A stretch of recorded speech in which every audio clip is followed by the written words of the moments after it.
Ow. So this is the very first game I've ever watched from Snuck, who is new to RTS in general and made it to Silver League all on his lonesome, playing 2 games a day. I don't know, man, that's pretty impressive. So, very first thing, obviously, since this is the very first game I've ever seen of yours, the first thing I'm looking at isn't really what happens or anything else so much as just whether or not you made enough workers and never supply blocked yourself. So, fast forwarding through most of this. Because again, the amount of money you pull out of the ground by 10 minutes is going to be vastly different depending on whether or not you made enough workers, and then second, depending on whether or not you supply blocked yourself. But really, supply blocking yourself just prevents you from making enough workers, so it all just comes down to the number of workers you've made.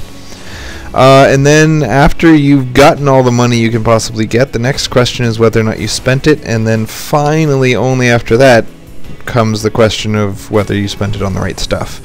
So I can tell from your emails and from this already that you know what to spend your money on. So you're already working on spending it on the right stuff, but that's step 3. So we got to make sure we got step 1 and 2 down first. With this 111 build, you're cutting the reactor core in order to get the command center, and you got your command center at like 5:30. So this is a like a passive 111, very defensive 111. No turrets, no engineering bay, no Raven, no ability to detect cloak, no Viking, not many Marines. So you would just straight up lose to Banshees, obviously. At 8 minutes, we're looking for 30 workers, and we have 32. That's great. So economically, we're all over the place, man. Good job. 9 minutes. I think we're looking for like 34, and I think we have it. Your money is quite low, and that's really good. Making a lot of workers and keeping your money low are like the 2 indications that if you don't have that, you can't get out of the lower leagues. So it looks like you already got the basics, which is great. Sometimes the very first game I pick to watch of somebody's, it's clear that there's no point in talking about anything because they don't have the basics, but it looks like you do, so good. This vision is going to be a problem, right? See, can't see, so you got a Viking and a medevac. Go see! Oh, okay. You've got 4 gas. Look at this, $2,000. You've got 1, 2, 3. Well, this is really half, and unless you're making right, yeah, that's so you got 3.5 buildings on 2 bases at 10 minutes with 42 workers. That's not nearly enough buildings. There's no way to spend this amount of money with these buildings. And so you're doing really okay. You've cut workers now, but you're doing really good at using the buildings you have, and really good at getting enough money. But obviously you just don't have enough buildings, and that comes with practice and just knowing how many buildings you need when, which isn't something you can really very easily memorize or know or whatever. That was pretty ridiculous. So my guess is that even though you're getting a ton of money and you're using the buildings you have, your army is probably massively smaller than his at this point. Again, if you've built 50 workers and he's built 25, you spent what, 1,500 on, well, a little bit less, like 1,250 on workers that he didn't have to spend. So your army is just kind of guaranteed to be smaller. On top of that, you've got tanks so spread out that he can just kind of walk in and pwn you. And I guess that's partially because you're afraid that he'll drop up here or over here. And so you want to have this tank already back there ready to siege up and be defensive. But I think losing to a frontal attack is always going to be your first concern. It looks like this is going to go pretty well for you because he has no vision of the high ground. So he just basically threw away the game from a stupid mistake. But I do feel like he had you. Just like the title of this replay is he had me and he blew it. I totally agree with that. So at this point, it's 4 tanks to 3, but you got one of your tanks that's just not even playing. And you threw away those Marines early. I think that was one of the bigger parts of this mistake. It really feels like your army is a lot smaller than his when this starts. I wonder why it isn't. So it is. Your army is much smaller than his. Oh, this drop. That's part of it, right? I think. Well, not only that, but look how small your army is compared to his. Again, he just didn't make workers. Yeah, he didn't make the second command center. So all he's done is spent his money on troops. Oh, but that was sad. Poor Marines. Alright, so those Marines were just kind of thrown into the trash. You don't have any Marine upgrades, which is bad. You've made a lot of Marauders, which you should never make Marauders if you have tanks. Marauders are your excuse not to make tanks. But if you have tanks, which are better than Marauders, you don't need Marauders in TVT. It's a composition thing. But again, shouldn't talk about composition until we've made sure that everything else is going good. So obviously you've got this huge problem of being able to spend your money. So step 1 is getting a lot of money, which you did great at. Step 2 is spending it, which you did good at for a while and then just completely screwed up later on. And then step 3 is what to make and how to use it and all that other kind of stuff. So I do think that even though you screwed up spending your money, he one-based, so his army was the same size as yours. Your army should have been much bigger than his because he waited till 13 minutes to hit you, which was a big mistake on his part. Also, when someone's coming through your front like this and you got SCVs right here, just go kill him with them. Obviously not right now, but when he first tried to get up this ramp, would have been a good time.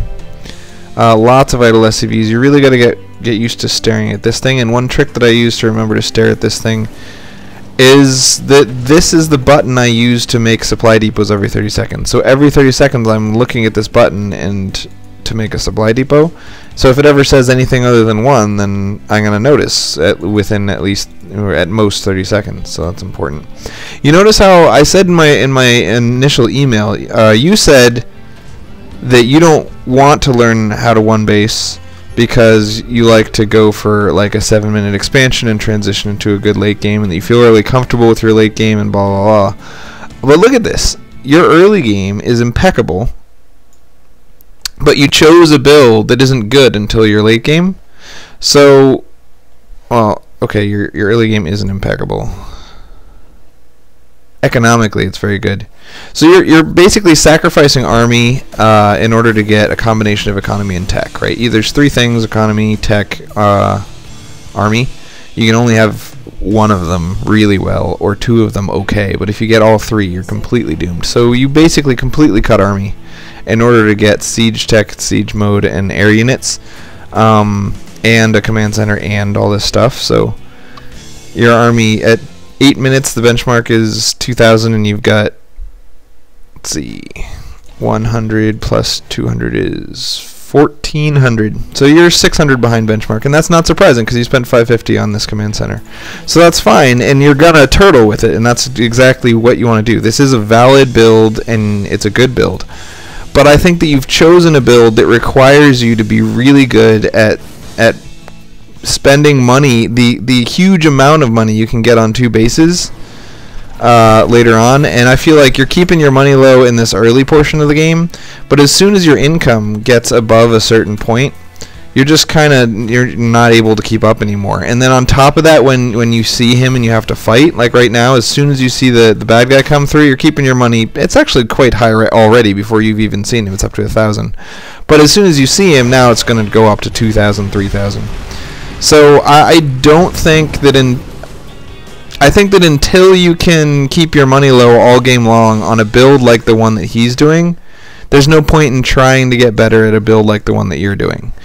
Because the more money you have, the more effort it takes to spend it. And the more effort you're spending on trying to macro well, the less effort you have to spare to move your troops around. And not only that, but you can't even keep up with spending all your money even before he shows up to attack you. So I feel like unless you can do it, don't do the build, you know? And the best way to get good at late game macro isn't to keep trying to late game macro over and over and just saying, you know, if I keep doing it, eventually I'll get good at it. Especially for a player like you, who, as you've said, doesn't have a lot of time to play because you have 5 kids and you're only going to play a couple of games a day. Doing these late game focused fast expand, fast tech, like I'm not going to be strong until 13 minutes and then I'm going to be super strong at 15. That's not the type of strategy you should be doing until you can do the easier, I'm going to be strong at 10 minutes kind of strategy. So I would really recommend that you only one base until you can watch every single replay of every game you play and say, yep, at 10 minutes I spent all my money, and I had 0 money in the bank, and I have the right number of workers, and I have the right army size. Once you can do that, and then take that same game that you did well with at 10 minutes, and without adding any extra bases, do well until the end of the game, even if you lose it. Once you can do that, then you're going to want to add bases to that, and it gets a lot harder when you have more money, and go from there. So again, this is a game, play it for fun, and if what you find fun is doing this kind of multi-base play, then by all means play half your games this way. But if you really want to improve, I think you need to set short-term specific goals that you can really measure against yourself. You never want to be measuring against your opponent, because you're playing against crappy opponents right now. So you don't want to say, well, I clearly got a bigger army than him, because of course you got a bigger army than him. He sucks. What you really want to be saying is, okay, my goal is to get this army at this time. Did I do it? Yes or no, right? So you compare yourself to yourself, and that's the best way to measure your improvement. So like about half your games, try to hit the 6, 8, 10, 12, 14, 16 minute benchmarks off one base. All the worker benchmarks, all of the army benchmarks. And if you want to cut workers at 28, or actually 30 would be better, because you have to have 2 guys to make buildings, then that would make you better until you're actually going to add a second base. So yeah, prove that you can do the easiest thing in the world, and then try to do the next hardest thing, which is 2 basing, and then try to do the next hardest thing, which is 3 basing, So this game all came down to, he did an all-in, a 1 base all-in. It failed just because he didn't have vision of the high ground. I feel like he was ahead and he could have won with that, but he just didn't have an air unit at all. And then he was completely screwed. You had 140 unit space to his 80 or something. But your macro, your spending of your money was quite bad throughout the whole. Basically, from 8 minutes on, you were terrible at spending your money, and that's fine. I mean, obviously, everyone starts somewhere. But I think that's you're gonna have to be your first goal. Like, we're gonna have to pick up. I'm going to go through several of your replays, look at 12 minutes, how much money do you have in the bank? And you should never have more than $1,000 in the bank, unless you're actively fighting or dropping or doing something, and then you should never have more than 2,000. And obviously, in an ideal world, you'd never have more than 400. This idle worker thing is something I'm going to watch as well. Throughout the whole game, you had a ton of idle workers. Like right now, you got 10. I do feel like if you're going to 2 base, again, cut workers at a certain point. If you make workers all game long, you have to expand all game long. And the more bases you have, the more complex things get. Even if you're going to 2 base like this, cut workers at 2 base max saturation. You want to take your mouse and go like this, and then look down here, and you should have 2 rows of guys plus anywhere between 1 and 4. And as soon as you have that many on your first base, rally this command center down to your next base, and then do the same thing. Drag just like this and say, how many workers do I have? Once that's max saturation, rally your command center to the 3rd base. Now, if you don't plan on taking a 3rd base, the act of rallying your command center over there will give you perfect incentive to never make more SCVs, because they'll just walk off to your 3rd base, which you don't even have.